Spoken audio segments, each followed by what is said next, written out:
طيب كان في كلمتين بس واقفين في زوري قلتهم خلاص الفيديو اللي فات للجماعه اللي هم حاسين ان هم مواليد اوروبا دول. فخلاص يا حبيبي مش عاجبك الكوره بتاعتنا، مش عاجبك المنتخب بتاعك، روح يا حبيبي شجع اسبانيا، شجع المانيا، في برضه توقف دولي عندهم هناك والمنتخب بتلعب. مش لازم تقرف ميتين ابونا يعني، ما احنا عارفين ان الجوده زي الزفت وعارفين ان الاداء وحش وعارفين كل حاجه والله. بس في الاول وفي الاخر بلدنا يعني. وكده كده تفاهه بتفاهه يعني، وتشجيع الكوره مش نصر ولا جهاد يعني، احنا ده تفاهه. فطالما تفاهه بتفاهه يعني نخلي التفاهه تنفع بلدنا شويه ونصطف ورا منتخبنا شويه. بس يعني مش لازم عقده الخواجه اللي مسيطره على ميتين اهلنا دي يعني.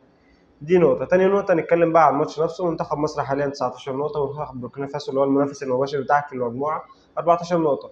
الماتش الجاي إن شاء الله في وجدودو في دولة بوركينا فاسو. لو فزت الماتش الجاي هتبقى أنت 22 نقطة، بوركينا فاسو 14 نقطة، هتبقى صعدت بدون انتظار أي نتائج، والماتشين الأخر دول هيكونوا تحصيل حاصل بالنسبة لك. فإن شاء الله نتمنى إن المنتخب يعمل نتيجة إيجابية هناك، نرجع بالفوز خلاص نبقى اطمنا، نروح لبطولة أفريقيا وإحنا مطمنين من ناحية تصفيات كأس العالم. نروح بروح حلوه، نروح بمعنويات اعلى، معنويات مرتفعه. انت رايح بفرقتك خلاص صعدت كاس عالم امريكا ان شاء الله 2026. فخلاص انت رايح بطوله افريقيا انت مرتاح نفسيا، كعبك عالي، هتبقى مش مضغوط من ناحيتين، هيبقى عندك ناحيه واحده بس تفكر فيها اللي هي بطوله افريقيا. وان شاء الله باذن الله انا حاسس بالتيمه اللي حسام حسن عاملها دي والروح اللي موجوده في الفرقه دي، باستثناء بصراحه في نقطه هكلمك عليها في الاخر. بس في عموما بشكل عام واجمالا، لا حسام حسن النهارده حتى بعد ما اللعيبه خرجت بعد الماتش لا قال لهم لا تعالوا نحيي الجمهور. في حاجات حلوه بتحصل، في حاجات تحسسك ان انت بترجع شويه ل 2006. انا من زمان قوي ما شفتش اللمه دي في المدرجات بصراحه لمنتخب مصر.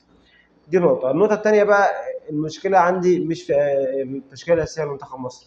التشكيله الاساسيه محترمه جدا جدا بصراحه، باستثناء تريزيجيه اللي لازم يذبح حاجه. تريزيجيه اللي ماشيه معاه لا في المنتخب ولا في اهلي. اقسم بالله يا ابني انت لازم تطلع حاجه لله، تذبح حاجه. تشوف لو معمول لك عمل في حاجه غلط في الموضوع يعني. بدات احس ان انت تربيه مانشستر يونايتد يعني في النحس والهبل اللي بيحصل معاك ده.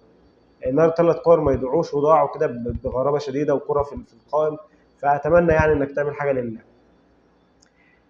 الدكه بتاعت منتخب مصر ما تطمنش يعني.